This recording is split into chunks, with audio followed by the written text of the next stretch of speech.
ఆయన నీతి, ఆయన రాజ్యంను వెతుకంటే ధనం ధనం ధనం ధనం ధనం, అక్రమంగా ధనం, అన్యాయంగా ధనం, ద్రోహం చేసి ధనము, ఒకని ఎలా గుంజి తిందామా అనేదే. డబ్బు మంచి బానిస అంట. డబ్బును నువ్వు కరెక్ట్గా వాడితే మంచి బానిస. నేను డబ్బుని యజమాని చేసేది, డబ్బు యజమాని అయిందనుకో, ఆ జీవితం అయిపోయింది, ఆ కుటుంబం అయిపోయింది.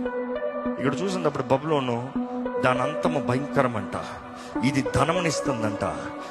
యేసు ప్రభు చెప్తాడండి మత్తయి సువార్తలో, ఎవరు దేవుణ్ణి సిరిని సేవించలేడు.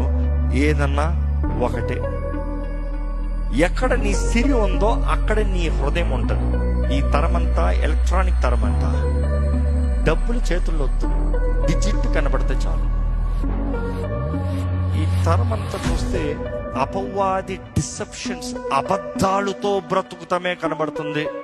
దేవుడు వాక్యం చూసినప్పుడు ఇక్కడ చెప్తున్నారు, there is this cry. What is this cry? Come out of her my people.